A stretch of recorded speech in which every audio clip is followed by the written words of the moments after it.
The January 6th attack on the Capitol and other attacks have raised questions as to why current and former military members would associate with extremist movements. A new report outlines how the Defense Department can combat domestic extremism among service members. Marek Posard is a military sociologist at the RAND Corporation. Marek, welcome to the program. Thank you for having me. So domestic extremism is a problem across the board. How does extremism within the military impact the institution as far as readiness and effectiveness? Well, these extremist groups tend to demand the time and attention of service members, which is best spent focusing on their mission within the military. And the military is a large employer of young adults. And so these are impressionable younger individuals that can potentially get distracted and get looped into these types of organizations that can lead to some very terrible outcomes like we saw on January 6th. And you've created a framework to combat extremism in the military, and you say that the first step is to recognize and scope the problem of extremism. Doesn't there need to be a standard definition of what extremism is?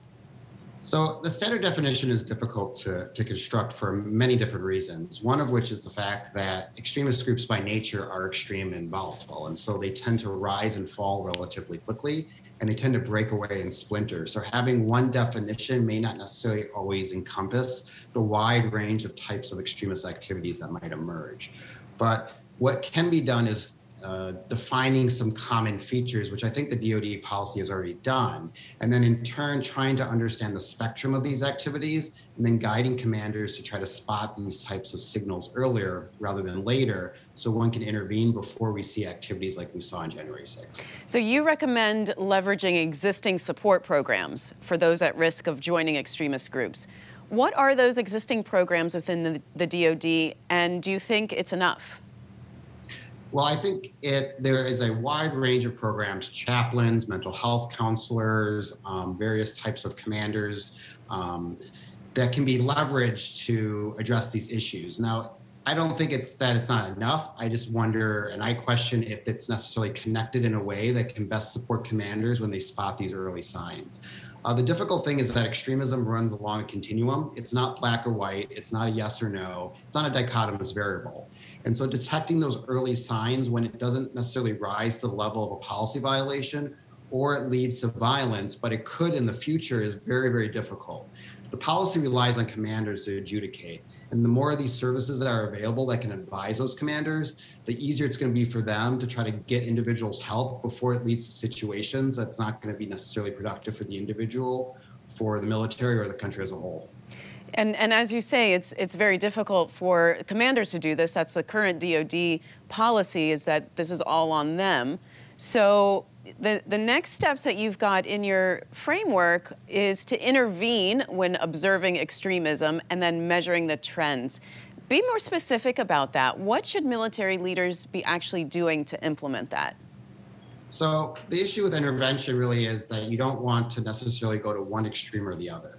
You don't want to have benign neglect, but you also don't want to necessarily involve law enforcement right away if there's just early signs or someone's expressing beliefs that might be concerning, but they don't necessarily are tied to a particular extremist movement.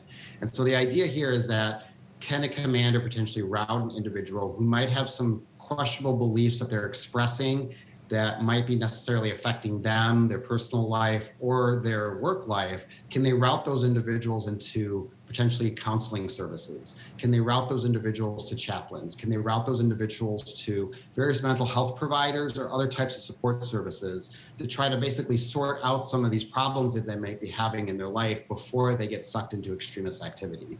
On top of that, I think it's important to keep in mind that extremist groups tend to target individuals who have potholes in their life.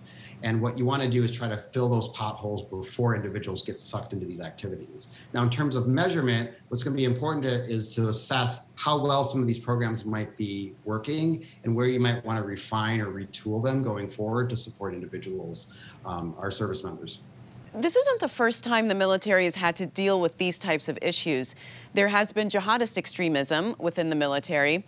How have military leaders confronted the problem in the past, and is there anything they can learn from that? Well, you're right. We've seen these problems time and time again. We saw issues surrounding white nationalism in the 80s as well. We saw issues regarding Islamic extremism after 9/11 that were popping up. And now we're seeing more extremist types activities popping up again, particularly as it relates to nationalism. And in some cases, it's racialized extremism. And so what I think is important to keep in mind is that this is evolving, and that each time these issues pop up, what the military leadership tends to do is try to refine its policy, clarify it, but also make sure you have interventions that work. And I think we're at a really good time right now to begin taking a step back and saying what interventions can work and what doesn't work. Because we want to make sure that we have a refined tool that can really nip this in the bud instead of just trying to wait and be passive. And I think military leadership is taking a more active role lately.